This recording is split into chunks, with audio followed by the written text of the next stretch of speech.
जय हिंद मेरे प्यारे साथियों। एक बार मैं फिर से आप सभी का स्वागत करता हूं आपके अपने YouTube चैनल शाक्या जी जीके क्लासेस में। तो जैसा कि आप सभी को पता है, हम आरपीएफ की तैयारी कर रहे हैं। हम ऑलरेडी 16 क्लासेस कवर कर चुके हैं। आज ये हमारी आरपीएफ की 17वीं क्लास है दोस्तों।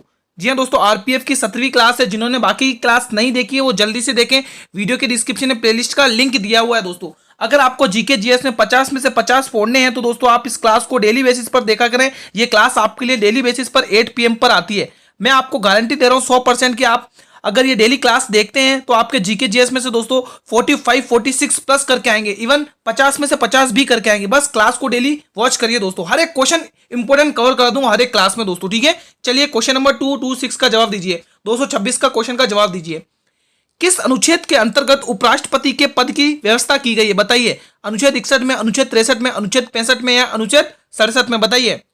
हर क्लास की पीडीएफ आपको मेरे टेलीग्राम चैनल पर मिल जाएगी दोस्तों। जिसने अभी तक टेलीग्राम चैनल को ज्वाइन नहीं किया मित्रों, तो एक बार टेलीग्राम चैनल को ज्वाइन कर लें दोस्तों। लिंक वीडियो के डिस्क्रिप्शन में दिया हुआ है। चलिए इस प्रश्न का जवाब दीजिए।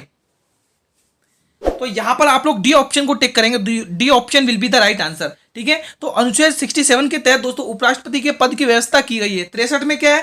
63 में होता है कि भारत का एक उपराष्ट्रपति होगा दोस्तों। क्या होता है 63 में? भारत का एक उपराष्ट्रपति होगा। भारत का एक उपराष्ट्रपति होगा दोस्तों, ठीक है। यह अनुच्छेद 63 की बात करी जा रही है दोस्तों, ठीक है। यह अनुच्छेद 63 की बात करी गई है।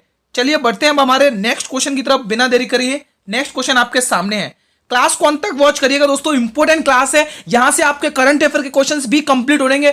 चाहे देखो इसके अंदर क्लास के अंदर में करंट जीके, स्टैटिक जीके, ठीक है, पॉलिटी, हिस्ट्री और ये साइंस और ज्योग्राफी, ये सभी चैप्टर्स के मतलब सभी टॉपिक्स के क्वेश्चंस इस क्लास के अंदर लेके आए हूं दोस्तों, ठीक है। क्वेश्चन नंबर 227 जो भी इंपॉर्टेंट है वो हर क्वेश्चन कवर होगा। भारत की एक सबसे लवणीय वाली झील कौन सी है? बताइए। भारत की सबसे लवणीय वाली झील कौन सी है? चिल्का झील, पुलिकट झील, लोनार झील या सांबर झील? कमेंट करेंगे। इजी क्वेश्चन है, इंपॉर्टेंट क्वेश्चन है। जल्दी से बताएं। भारत की सबसे लवणीय झील कौन सी है? तो बात करें दोस्तों लवणीय झील की, तो यहां पर आप लोग सांबर झील को टिक करेंगे दोस्तों। ये भी खारे पानी की झील है लेकिन ये सबसे लवणता इसमें पाई जाती है और ये राजस्थान के जयपुर में है दोस्तों। जयपुर में, राजस्थान के जयपुर में। ये जयपुर कहां पर भाई? राजस्थान में, ठीक है, राजस्थान में, ठीक है। बाकी चिल्का झील सभी को पता है, भारत की सबसे बड़ी खारे पानी की झील है। खारे पानी की झील है और ये कहां पर है? उड़ीसा में दोस्तों, उड़ीसा में, उड़ीसा में, ठीक है। बाकी पुलिकट झील सभी को पता होगी। पुलिकट झील आंध्र प्रदेश में है। श्रीहरिकोटा द्वीप भी यहीं पर स्थित है, ठीक है। सतीश धवन अंतरिक्ष केंद्र भी यहीं पर स्थित है, आंध्र प्रदेश। और लोनार झील कहां पर है भाई? कमेंट करिए। लोनार झील, लोनार झील महाराष्ट्र की, MH महाराष्ट्र, ठीक है। चलिए next question. Question number 228। Congress के किस अधिवेशन में किसानों के अधिकारों की बात की गई थी? बताइए। बहुत ही इंपॉर्टेंट क्वेश्चन है। कानपुर अधिवेशन, कराची अधिवेशन, मद्रास अधिवेशन या लाहौर अधिवेशन? कमेंट करेंगे सभी स्टूडेंट्स। इंपॉर्टेंट क्वेश्चन यहां से कवर होगा आपके लिए। जल्दी से बताएं। कांग्रेस का वो कौन सा अधिवेशन था जिसमें किसानों के अधिकारों में बात की गई थी? तो वो कराची अधिवेशन था दोस्तों। कौन सा था? कराची अधिवेशन था दोस्तों, ठीक है दोस्तों। कराची अधिवेशन था। कौन सा? कराची था ना दोस्तों। बताइए कराची होगा कि लाहौर होगा? कमेंट करिए, बताइए दोस्तों कौन सा होगा, लाहौर या कराची? तो यहां पर कराची सही जाएगा दोस्तों। कराची अधिवेशन ये कब हुआ था दोस्तों? आप ध्यान रखिएगा 1887 में दोस्तों। तब यहाँ के किसकी अध्यक्षता की थी? इसके अध्यक्ष कौन थे दोस्तों? कमेंट करिए। सरदार पटेल थे। कौन थे? सरदार पटेल दोस्तों, सरदार पटेल, ठीक है। ध्यान रखिएगा सरदार पटेल यहाँ के अध्यक्ष थे तब, ठीक है। ये ध्यान रखने वाली बात है, ठीक है। और लाहौर अधिवेशन में क्या हुआ था किसी को पता है? लाहौर अधिवेशन में, ये लाहौर अधिवेशन कब हुआ था? 1929 में हुआ था दोस्तों, 1929 में, ठीक है। इसके अध्यक्ष जवाहरलाल नेहरू थे और यहां पर पूर्ण स्वराज की मांग करी गई दोस्तों।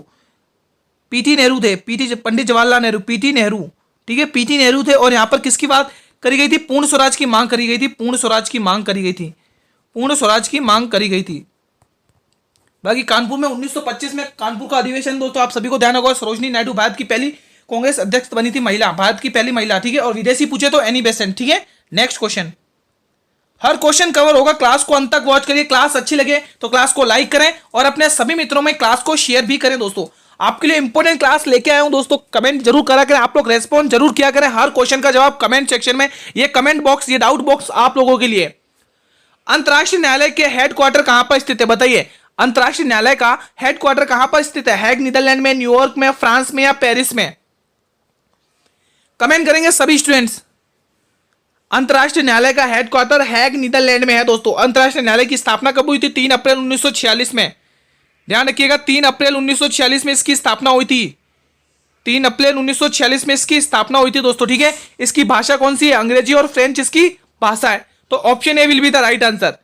चलिए नेक्स्ट क्वेश्चन देखिएगा, क्वेश्चन नंबर 230 बताइए। 16 मई 2024 को कौन से राज्य का स्थापना दिवस मनाया गया था? बताइए 16 मई 2024 को किस राज्य का स्थापना दिवस मनाया गया? दोस्तों अभी की बात है दोस्तों, कल की बात है सिक्किम, परसों की बात है ओडिशा, राजस्थान या महाराष्ट्र? कमेंट करके बताइए। राजस्थान को तो भाई निकल गया, 30 मार्च का स्थापना दिवस निकल गया है ना, राजस्थान का तो निकल गया, 30 मार्च का राजस्थान का है। महाराष्ट्र प्लस गुजरात, गुजरात 1 मई का इनका स्थापना दिवस रहता है, 1 मई का, जो ये भी निकल चुका है, ठीक है। 1 मई का स्थापना दिवस रहता है, ये भी इनका निकल चुका है। ये 1 है, 7 नहीं है, ठीक है, ये 1 है। 1 मई इनका स्थापना दिवस रहता है, ये भी निकल गया, ठीक है। और ओडिशा का कब मनाया जाता है? ओडिशा का किसी को पता है? ओडिशा का किसी को पता है क्या? कमेंट करें जिनको पता है। ओडिशा का 1 अप्रैल को होता है दोस्तों, 1 अप्रैल को, ठीक है, ये भी निकल चुका है। तो अभी परसों जिसका मनाया गया था उसका नाम है भाई सिक्किम। कौन सा राज्य है? सिक्किम राज्य है दोस्तों। आप सभी को पता है सिक्किम को हमारे भारत के अंदर लिया गया था, किस अनुच्छेद के तहत लिया गया था दोस्तों? बताइए सिंह, ठीक है, ये कमेंट बॉक्स में बताइएगा आप लोग। नेक्स्ट क्वेश्चन, क्वेश्चन नंबर 231 बताइए। पोलियो की बीमारी किसकी वजह से होती है? बताइए, जीवाणु की वजह से, विषाणु की वजह से, फंगस से या कृमि से? हर क्वेश्चन का जवाब कमेंट सेक्शन में कमेंट करेंगे। अगर दोस्तों आपको जीके जीएस में आपको 50 में से 50 क्वेश्चन करने हैं तो ये डेली जो 8 PM क्लास आती है आप लोगों के लिए, डेली बेसिस पर 8 PM पर इस क्लास को देखेंगे सभी स्टूडेंट्स। डेली इस क्लास को देखिए 8 PM पर दोस्तों, ठीक है। चाहे आप भले कांस्टेबल की तैयारी कर रहे हो, चाहे सब कांस्टेबल की तैयारी, दोनों लेवल के लिए इंपॉर्टेंट क्लासेस रहती हैं। तो यहाँ पर आप लोग क्या टिक करेंगे? ऑप्शन, तो यहाँ पर आप लोग टिक करेंगे विषाणु से दोस्तों। जो पोलियो रोग होता है वो विषाणु की वजह से होता है। नेक्स्ट क्वेश्चन, क्वेश्चन नंबर 232 बताइएगा। कालीचरण पटनायक का संबंध किस शास्त्र नृत्य से है? कमेंट करें जिन बच्चों को आता है। भारतनाट्यम से, कुचिपुड़ी से, ओडिसी से या सत्रिया से? आप सभी को पता होगा दोस्तों, पहले हमारे शास्त्र नृत्य 7 हुआ करते हैं, लेकिन एक नया नृत्य और जुड़ा, सत्रिया नृत्य दोस्तों। कब जुड़ा दोस्तों? इसको हमारे भारत के 8 शास्त्र नृत्यों में कब शामिल किया? 2000 वर्ष में, 2000 सन 2000 में, सन 2000 में। इसको मैं सही से लिख देता हूं, ठीक है। इसको कब किया गया शामिल? सन 2000 में दोस्तों, सन 2000 में। ये नया है दोस्तों, 8वां शास्त्र नृत्य, ठीक है, सत्रिया दोस्तों, असम का, ठीक है। सत्रिया दोस्तों 2000 वर्ष में शामिल किया। इसकी स्थापना किसने करी? किसी को पता है? इसकी स्थापना किसने करी? श्रीमंता शंकर देव ने स्थापना किसने करी? आप सभी को पता होना चाहिए। शास्त्र नृत्य इंपॉर्टेंट है, नया है दोस्तों, एग्जाम में पूछ सकता है, तो आपको पता होना चाहिए। इसकी स्थापना श्रीमंता शंकर देव ने करी है। श्रीमंता शंकर देव, श्रीमंता शंकर देव, शंकर देव, ठीक है, श्रीमंता शंकर देव ने इसकी स्थापना करी है, ठीक है। तो बाकी आपको पूछा कालीचरण पटनायक का संबंध किस शास्त्र नृत्य से? कमेंट करें। भारतनाट्यम तमिलनाडु का, कुचिपुड़ी आंध्र प्रदेश का, ओडिसी ओडिशा का, सत्रिया असम का, ठीक है। तो यहां पर आप क्या टिक करेंगे? कालीचरण पटनायक हैं दोस्तों, ओडिसी के प्रसिद्ध कलाकार है दोस्तों, ओडिसी नृत्य के प्रसिद्ध कलाकार हैं दोस्तों। इनके प्रसिद्ध कलाकार और हैं, जो मैं आपको इंपोर्टेंट नाम बता देता हूं। सबसे पहले नाम ध्यान रखेंगे, ओडिसी प्रसिद्ध कलाकार के नाम ध्यान रखेंगे। तो पहला नाम ध्यान रखेंगे सुजाता महापात्र। क्या ध्यान रखेंगे? सुजाता महापात्र, लिख लीजिए नाम, सुजाता महापात्र, ये प्रसिद्ध कलाकार है, सुजाता महापात्र, ठीक है। ये प्रसिद्ध कलाकार किसकी है? ओडिसी नृत्य की। एक और नाम है दोस्तों जो बार बार पूछा जाता है एग्जाम में, 100% पूछा जाता है, उसका नाम है किरण सहगल। क्या है? किरण सहगल, किरण सहगल, सहगल। तो ये कुछ इंपॉर्टेंट नाम है, प्रसिद्ध कलाकार हैं किसके? ओडिसी नृत्य के। मैंने आपको 3 नाम बताए, एक तो कालीचरण पटनायक, और एक सुजाता महापात्र, और एक किरण सहगल। ये तीनों के तीनों ओडिसी की शास्त्रीय नृत्य के प्रसिद्ध कलाकार, जिसमें सबसे ज्यादा पूछने वाला नाम है महापात्र। किसका नाम है? सुजाता महापात्र, ठीक है। नेक्स्ट क्वेश्चन, क्वेश्चन नंबर 233 बताइएगा, सभी स्टूडेंट्स बताएंगे। राज्यसभा के सदस्यों के लिए न्यूनतम आयु कितने वर्ष होनी चाहिए? कमेंट करिए, आपके पॉइंट ऑफ व्यू से क्या होगा इसका सही जवाब? 25 वर्ष, 30 वर्ष, 35 वर्ष या 40 वर्ष? दोस्तों लगता है ये कंटेंट आपके लिए इंपॉर्टेंट है, ये क्लास आपके लिए इंपॉर्टेंट है, तो एक बार इस क्लास को लाइक करें। सभी स्टूडेंट्स एक बार क्लास को लाइक करें, जितने भी स्टूडेंट क्लास को देख रहे हैं, और चैनल पर भी पहली बार विजिट करें और चैनल को भी सब्सक्राइब करें, ताकि मैं जब भी क्लास लेके आऊं तो यूट्यूब सबसे पहले नोटिफिकेशन भेजे। दोस्तों बेल नोटिफिकेशन को जरूर प्रेस किया करें, ठीक है, क्योंकि जब भी क्लास हम लेके आते हैं तो यूट्यूब सबसे पहले नोटिफिकेशन भेज देता है आपको। तो बिल्कुल बी ऑप्शन को टिक कर रहे होंगे सभी students. B option will be the right answer. Rajya Sabha के सदस्यों के लिए न्यूनतम आयु 30 वर्ष की होनी चाहिए। नेक्स्ट क्वेश्चन देखिएगा, क्वेश्चन नंबर 234 देखिए। सुनील छेत्री, दोस्तों अभी करंट अफेयर का क्वेश्चन है, 2-3 दिन पहले का ही है। किस खेल से संबंधित हैं जिन्होंने हाल में ही संन्यास की घोषणा करी है दोस्तों? संन्यास की घोषणा करी है दोस्तों, वो किस खेल से? हॉकी, क्रिकेट, फुटबॉल, टेनिस, बताइए दोस्तों। अभी दोस्तों हाल में और कौन दो तो क्रिकेटर है जिन्होंने हाल में ही घोषणा करी है संन्यास की, ठीक है। एक तो ध्यान रखें कॉलिन मुनरो, कॉलिन मुनरो ये दोस्तों क्रिकेटर हैं, ठीक है। कॉलिन मुनरो किस देश के हैं भाई? किस देश से खेलते हैं ये? न्यूजीलैंड के हैं, न्यूजीलैंड, न्यूजीलैंड के हैं दोस्तों। किसके हैं ये? न्यूजीलैंड के, ठीक है, न्यूजीलैंड के। इन्होंने भी संन्यास ले लिया दोस्तों। और एक है कोरी एंडरसन, दोस्तों कौन है? नाम ध्यान रखेंगे, कोरी एंडरसन। कोरी एंडरसन कौन है भाई? Corey Anderson. कोरी एंडरसन ने भी दोस्तों संन्यास ले लिया है दोस्तों। ये किसके? इंग्लैंड के हैं दोस्तों। किसके? इंग्लैंड के, इंग्लैंड के खिलाड़ी हैं। तो इन लोगों ने भी संन्यास लिया दोस्तों, ध्यान रखिएगा, एग्जाम में पूछा जाएगा आप लोगों को, ठीक है। करंट अफेयर का क्वेश्चन है, इंपॉर्टेंट है। तो वो उनका संबंध किससे? हॉकी से। जो सुनील छेत्री किस खेल से संबंधित है? हमारे भारत के हॉकी खेल से संबंधित तो दोस्तों, ठीक है, हॉकी से। और हाल में इन्होंने संन्यास लिया, तो यहां पर ए ऑप्शन सही जवाब जाएगा आप लोगों के लिए। नेक्स्ट क्वेश्चन देखिएगा, क्वेश्चन नंबर 235 बताइए। निम्न में से हिमालय की तीसरी सबसे ऊंची चोटी कौन सी है? सभी स्टूडेंट्स बताएंगे। Mount Everest, mount Makalu, Kanchenjunga, Godwin Austen, comment करके बताएंगे। गॉडविन ऑस्टिन को किस नाम से जाना जाता है गुरुजी? इसको केटू के नाम से जानते हैं, हम प्यार से केटू के नाम से जानते हैं। और इसकी स्थिति क्या है? वर्तमान पीओके, पाकिस्तान ऑक्यूपाइड कश्मीर, ठीक है दोस्तों, वहां पर है ये पाकिस्तान, ठीक है। और गॉडविन ऑस्टिन यानी केटू भारत की, सॉरी, हिमालय की दूसरी सबसे ऊंची चोटी है। दूसरी, गुरुजी दूसरी सबसे ऊंची चोटी, तो पहली कौन सी है? तो पहली आपको मिलेगी माउंट एवरेस्ट दोस्तों। माउंट एवरेस्ट हिमालय की सबसे ऊंची चोटी है दोस्तों। 8,846 इसकी ऊंचाई, 8,846, ठीक है, मीटर ऊंची है, ठीक है। भारत की पहली पूछे, देखो पहली चोटी हिमालय की कौन सी है सबसे ऊंची? Mount Everest. दूसरी पूछे तो केटू, गॉडविन ऑस्टिन जो पाकिस्तान में, माउंट एवरेस्ट, ठीक है। माउंट एवरेस्ट दोस्तों आप ध्यान रखेंगे, तिब्बत में इसको किस नाम से जाना जाता है? माउंट एवरेस्ट को। और चीन में किस नाम से जाना जाता है? बताइए आप लोग, ठीक है। ये पहली हो गई। दूसरी तो आप हमको पूछा तीसरी कौन सी, तो वो है कंचनजंगा। कंचनजंगा दोस्तों कहाँ की? सिक्किम की, अपने भारत में सिक्किम की दोस्तों। सिक्किम की सबसे, देखो हिमालय की, अगर भारत में हिमालय की सबसे ऊंची चोटी बोले तो आपको टिक करना है सिक्किम। अगर हिमालय की तीसरी सबसे ऊंची चोटी बोले तो आपको टिक करना है दोस्तों सिक्किम, ठीक है। तीसरी पूछे तो कंचनजंगा है हिमालय की। अगर भारत में हिमालय की पूछे तो सबसे ऊंची चोटी कंचनजंगा है, ठीक है। ये क्वेश्चन बच्चे हमेशा गलत करते, तो आप गलत ना हो, तो यहां पर आप लोगों के लिए सी ऑप्शन बिल्कुल सही जगह जवाब जाएगा दोस्तों। तीसरी सबसे ऊंची चोटी कौन सी है? कंचनजंगा। नेक्स्ट क्वेश्चन देखिए, क्वेश्चन नंबर 236 बताइएगा। लाल रक्त कोशिकाएं किस में जाकर समाप्त हो जाती हैं? मतलब आरबीसी का अंत किस में होता है दोस्तों? आरबीसी, रेड ब्लड कॉर्पुलेस, ठीक है, red blood cells, RBC, red blood cells. इनका दोस्तों अंत किस में जाके होता है? यकृत में, प्लीहा में, अस्थि मज्जा में, ए और बी दोनों में। अस्थि मज्जा में तो दोस्तों इनका निर्माण होता है दोस्तों, इनका निर्माण होता है, ठीक है, निर्माण होता है। ये बनना कहां में शुरू होती है? अस्थि मज्जा में बनती है दोस्तों, ठीक है। ये कहां पर बनती है? अस्थि मज्जा में बनती है। इनका दोस्तों ऑप्शन होगा ए और बी दोनों दोस्तों, ए और बी दोनों। क्यों? क्योंकि दोस्तों यकृत और प्लीहा दोनों में ही नष्ट हो जाती है दोस्तों। ए और B will be the right answer, ठीक है। नेक्स्ट क्वेश्चन देखिएगा, क्वेश्चन नंबर 237 बताइए। फुलकारी चित्रकला निम्न में से किस राज्य की प्रसिद्ध है दोस्तों? बताइए, बहुत ही इंपॉर्टेंट। पंजाब, तेलंगाना, आंध्र प्रदेश, तमिलनाडु, सभी स्टूडेंट्स बताएंगे, इंपॉर्टेंट क्वेश्चन है। क्लास को अंत तक वॉच जरूर करें दोस्तों। आप लोग ऐसा करते हैं, 1-2 क्वेश्चन देख लेते फिर लीव कर देते क्लास को। लीव नहीं करना दोस्तों, पूरी क्लास देखना, हर एक क्वेश्चन कवर होगा आपका। जो भी इंपॉर्टेंट, जिस भी टॉपिक से पहले एग्जाम में पूछे गए, चाहे 2018 की बात करो, 2019 की बात करो, जो भी आरपीएफ में क्वेश्चंस पूछे गए वो सभी उसी पैटर्न से क्वेश्चंस लेके आ रहा हूं आपके एग्जाम के पॉइंट ऑफ व्यू से। बहुत ही इंपॉर्टेंट क्लास है दोस्तों ये, ठीक है। क्लास को पूरा वॉच करेगा।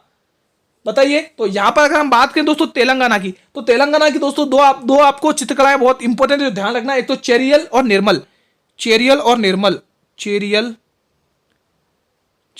और निर्मल, चेरियल और निर्मल, ये दो चित्रकलाएं आप ध्यान रखेंगे तेलंगाना की दोस्तों, चेरियल और निर्मल, ठीक है दोस्तों।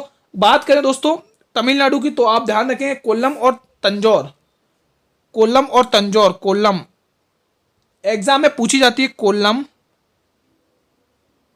कोल्लम ध्यान रखेंगे दोस्तों, एग्जाम में पूछी जाती है, कोल्लम और तंजौर, कोल्लम और तंजौर, ठीक है दोस्तों, कोल्लम और तंजौर ध्यान रखेंगे, ठीक है। आंध्र प्रदेश की भी बता दो भाई एक आध अगर किसी को पता है। कलमकारी ध्यान रखेंगे, अंधा व्यक्ति कार को कैसे नहीं देख पाता है, कार को क्या देखता है, कलम देखता है, तो यहां पर मैं इसको रेड पेन से लिख देता हूं, कलमकारी, कलमकारी, अंधा व्यक्ति। देखो इसको याद कैसे करना, ध्यान रखिए, देखो अंधा, आंध्र प्रदेश को हमेशा हम अंधे नाम से देख रखे हैं, आंध्र प्रदेश यानी अंधा व्यक्ति, अंधा व्यक्ति कार को क्या बोलता है, कार को कलम बोलता है, तो ऐसे याद रखना है आपको, ठीक है। तो जो फुलकारी चित्रकला है वो आपके पंजाब की है दोस्तों, option A will be the right answer. Next question, question number 238 बताइए, निम्न में से किस देश ने दुनिया का पहला 6G डिवाइस लॉन्च किया दोस्तों, बताइए। बहुत ही इंपॉर्टेंट क्वेश्चन है दोस्तों, इंपॉर्टेंट टिक कर लें, करंट अफेयर का क्वेश्चन है। चीन, जापान, भारत, साउथ कोरिया, निम्न में से किस देश ने दुनिया का पहला 6G डिवाइस लॉन्च किया है, चीन, जापान, भारत या साउथ कोरिया। तो यहां पर हो जाएगा जापान देश है भाई, जापान देश ने दोस्तों 6G डिवाइस को लॉन्च किया दोस्तों, ठीक है। Option B will be the right answer of this question. हर क्लास इंपॉर्टेंट है दोस्तों, क्लास को अंत तक जरूर वॉच करिएगा, हर क्वेश्चन इंपॉर्टेंट है, ठीक है। एक भी क्वेश्चन को छोड़े नहीं, क्या पता जिस क्वेश्चन को आपने छोड़ा वही एग्जाम में देखने को मिल जाए। भारतीय राज्य का कौन सा अनुच्छेद पंचायती राज की स्थापना से संबंधित है, कमेंट करिएगा। अनुच्छेद 48, अनुच्छेद 36, अनुच्छेद 39, अनुच्छेद 40, कमेंट जरूर करें, इंपॉर्टेंट क्वेश्चन है, जल्दी से बताएं। भारतीय राज्य का कौन सा अनुच्छेद पंचायती राज की स्थापना से संबंधित है, सभी स्टूडेंट्स बताएंगे। बताइए दोस्तों, कमेंट करिए क्या राइट आंसर होगा इस प्रश्न का। भारतीय राज्य का कौन सा अनुच्छेद पंचायती राज की स्थापना से संबंधित है, अनुच्छेद 48, अनुच्छेद 36, अनुच्छेद 39, अनुच्छेद 40। तो यहां पर आप लोग टिक करेंगे अनुच्छेद 40 दोस्तों, किससे संबंधित है, पंचायती राज से दोस्तों। अब मैं आपसे क्वेश्चन पूछता हूं यहां से, अब आप मुझे बताइए पंचायती राज दोस्तों भारत के कौन से भाग में है दोस्तों, कि संविधान के किस भाग में दोस्तों, बताइए। पंचायती राज दोस्तों संविधान के किस भाग में है, भाग 9 में है दोस्तों पंचायती राज। अब मुझे यह बताइए पंचायती राज व्यवस्था को लागू करने वाला सबसे पहला राज्य कौन सा है, पंचायती राज व्यवस्था को लागू करने वाला सबसे पहला राज्य कौन सा है, पहला राज्य बताइए कौन सा है, वो है दोस्तों राजस्थान है दोस्तों। कौन सा, राजस्थान है, राजस्थान है 1959 में, ठीक है, 1959 में। अगर पहला प्रयोग पूछे, अगर पहला इसका प्रयोग पूछे दोस्तों कहां पर किया गया था, तो आंध्र प्रदेश में किया गया था दोस्तों, आंध्र प्रदेश में इसका पहला प्रयोग किया गया था, ठीक है। और राज्य पूछे तो राजस्थान दोस्तों, ठीक है। नेक्स्ट क्वेश्चन देखिएगा, इंपॉर्टेंट सा क्वेश्चन, क्वेश्चन नंबर 240 बताइए, निकट दृष्टि के लिए किस लेंस का उपयोग किया जाता है दोस्तों। आपको बोला है निकट दृष्टि, निकट दृष्टि दोस्तों, समतल दर्पण, अवतल, उत्तल या इनमें से कोई नहीं। सभी स्टूडेंट्स कमेंट करेंगे निकट दृष्टि के लिए किस लेंस का उपयोग किया जाता है, समतल दर्पण का, अवतल का, उत्तल का या इनमें से कोई नहीं।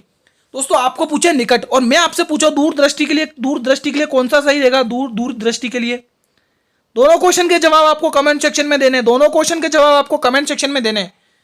निकट दृष्टि के लिए किस लेंस का उपयोग किया जाता है यह भी बताना है, और आपको साथ में यह भी बताना है कि दूर दृष्टि के लिए कौन सा लेंस का यूज किया जाता है।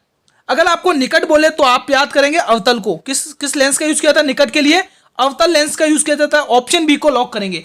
आपको पूछा दूर दृष्टि के लिए उत्तल लेंस दोस्तों, कौन सा, उत्तल लेंस, उत्तल लेंस, दूर दृष्टि के लिए उत्तल लेंस, कॉन्वेक्स लेंस, ठीक है। ध्यान रखिएगा, निकट दृष्टि के लिए अवतल लेंस और दूर दृष्टि के लिए उत्तल लेंस, ठीक है। तो यहां पर B option will be the right answer. Next question देखिएगा, क्वेश्चन नंबर 241, हम 40 कवर कर चुके ना, हाँ। क्वेश्चन नंबर 241, बृहदेश्वर मंदिर निम्न में से किस राज्य में स्थित है, बताइए कमेंट करके। तंजौर में, कोणार्क में, चिदंबरम में या फिर भुवनेश्वर में, कमेंट करके बताएं। बृहदेश्वर मंदिर किस राज्य में स्थित है, किस शहर में स्थित है, सॉरी यहां पर दोस्तों शहर दो बार रिपीट हो गया है, ठीक है, आप एक ही समझें। बताइए ये मंदिर किस शहर में स्थित है दोस्तों, बताइए जल्दी से कमेंट करें दोस्तों, बृहदेश्वर मंदिर किस शहर में स्थित है। तो जो भी स्टूडेंट यहाँ पर बी ऑप्शन को सोच रहे हैं गलत कर रहे हैं भाई, जल्दी से सही ऑप्शन को टिक करें, गलत ना करें। डी ऑप्शन को भी गलत कर रहे हैं, सी भी गलत कर रहे हैं, बिल्कुल ए को सही कर रहे हैं, जो बिल्कुल सही टिक कर रहे हैं। कौन कौन ए ऑप्शन को टिक कर रहे हैं, ऑप्शन ए को जो भी स्टूडेंट टिक कर रहे हैं बिल्कुल सही टिक कर रहे हैं, option A will be the right answer. Next question देखिएगा, क्वेश्चन नंबर 242 बताइए, बहुत ही इंपॉर्टेंट क्वेश्चन यहां से कवर होगा आपके लिए। 1815 में आत्मीय सभा दोस्तों, आत्मीय सभा का गठन किसने किया था बताइए। महात्मा गांधी जी ने, स्वामी विवेकानंद ने, स्वामी दयानंद सरस्वती ने या फिर राजा राम मोहन राय ने दोस्तों, कमेंट करें।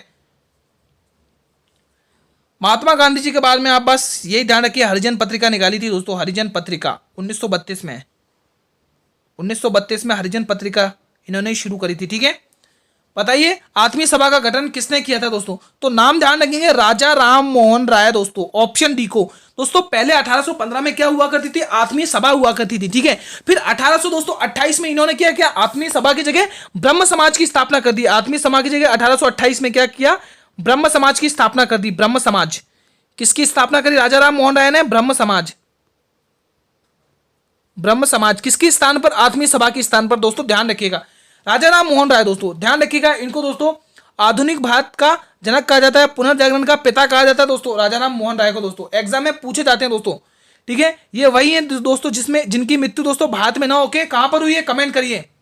ठीक है, तो यहां से ये इंपॉर्टेंट क्वेश्चंस आपको एग्जाम में देखने को मिलते हैं दोस्तों। ठीक है, तो क्लास को पूरा देखिएगा आप लोग। ठीक है, जो भी इंपॉर्टेंट बनते हैं। और बाकी स्वामी विवेकानंद दोस्तों, इन्होंने रामकृष्ण मिशन की स्थापना करी है, रामकृष्ण मिशन की।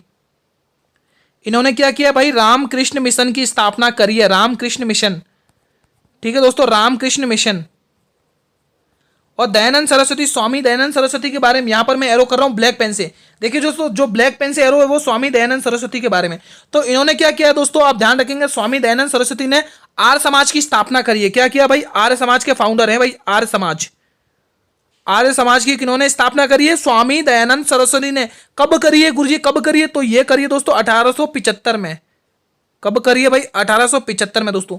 तो ये इंपॉर्टेंट क्वेश्चंस बनते हैं जो आपके सामने है दोस्तों। ठीक है, स्क्रीनशॉट लेना चाहे स्क्रीनशॉट लें। बाकी हर क्लास की पीडीएफ तो आपको टेलीग्राम चैनल पर मिल ही जाती है। जिसने अभी तक टेलीग्राम चैनल को ज्वाइन नहीं किया मित्रों, लिंक वीडियो के डिस्क्रिप्शन में दिया हुआ है, जल्दी से पहले टेलीग्राम चैनल को ज्वाइन करिए। जो भी पीडीएफ आपको फ्री ऑफ कॉस्ट मिली है उनको अच्छे से पढ़िए, उनका फायदा उठाइए और अपने मित्रों में भी शेयर करिए टेलीग्राम चैनल को। नेक्स्ट क्वेश्चन नंबर 243 का जवाब दीजिए।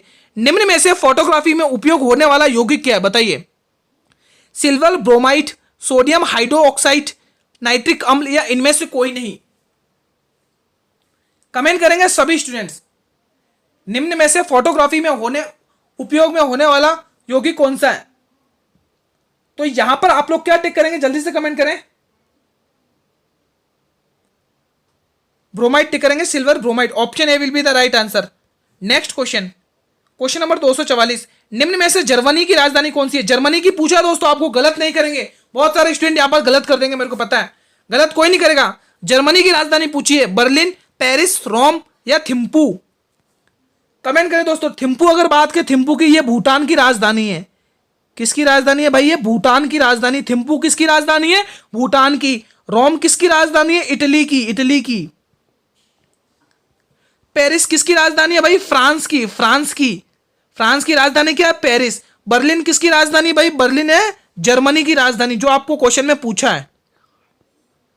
जर्मनी की राजधानी, किसकी राजधानी? जर्मनी की। तो यहां पर आप लोग क्या ऑप्शन टिक करेंगे? ए ऑप्शन को टिक करेंगे। A option will be the right answer of this question. Germany की राजधानी बर्लिन है दोस्तों। ठीक है, नेक्स्ट क्वेश्चन। ये हमारी क्लास का अंतिम प्रश्न है। हर क्वेश्चन का जवाब कमेंट सेक्शन में देंगे। बताइए, इस क्वेश्चन को तो मैं पहले से बता चुका हूं अभी आपको।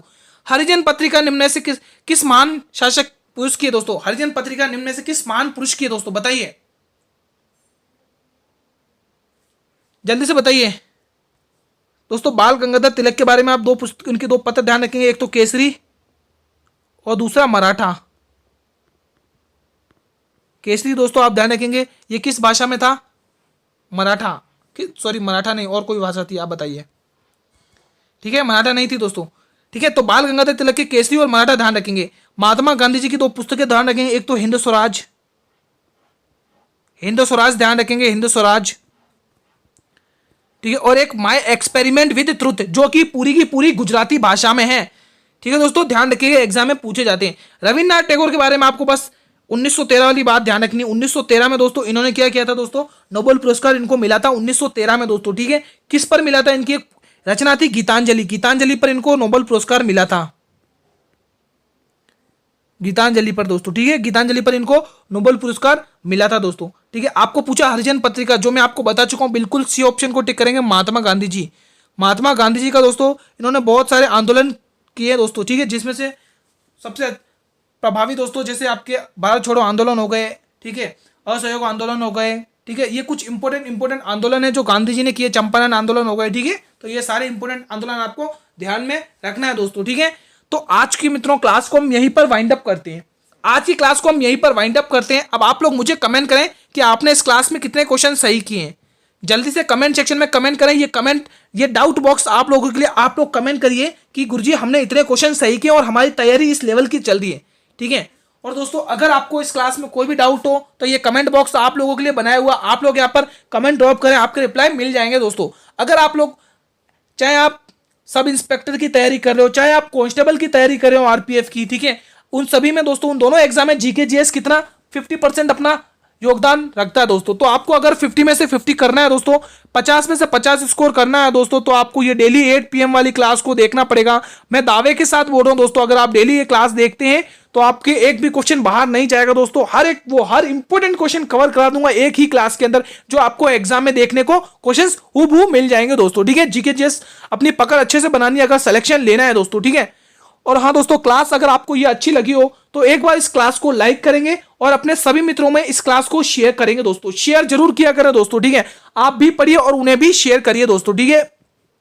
और मित्रों अगर आप लोग चैनल पर पहली बार विजिट कर रहे हो तो चैनल को सब्सक्राइब करें और बेल नोटिफिकेशन को प्रेस करें दोस्तों। बेल नोटिफिकेशन को प्रेस जरूर किया करें ताकि मैं जब भी क्लास को अपलोड करूं तो यूट्यूब सबसे पहले नोटिफिकेशन आप लोगों को ही भेजेगा दोस्तों, ठीक है। और दोस्तों मैंने हर क्लास की पीडीएफ, आज हमने कितनी आरपीएफ की 17 क्लासेस कंप्लीट कर ली है दोस्तों। आज आरपीएफ की हमारी 17 क्लासेस कंप्लीट हो गई हैं। इनकी प्लेलिस्ट मैंने बनाई है और उस प्लेलिस्ट का लिंक मैंने वीडियो की डिस्क्रिप्शन लिंक में दिया हुआ। आप लोग जल्दी से डिस्क्रिप्शन बॉक्स में जाइए, प्लेलिस्ट का लिंक दिया हुआ, कंटिन्यू वॉच करिए अगर आपको अच्छे से सिलेक्शन लेना है तो दोस्तों, ठीक है। बाकी फ्री ऑफ कॉस्ट आपको पीडीएफ मिल जाएगी। आपको टेलीग्राम चैनल को ज्वाइन करिए। जिसने टेलीग्राम चैनल को ज्वाइन नहीं किया, लिंक वीडियो के डिस्क्रिप्शन में दिया हुआ। हमारी क्लास का टाइम दोस्तों 8 PM रहता है। आपको डेली 8 PM जुड़ना है और अपनी तैयारी को एनालाइज करना है। कल मिलेंगे इसी टाइम पे, तब तक के लिए मित्रों जय हिंद, जय भारत, वंदे मातरम, धन्यवाद।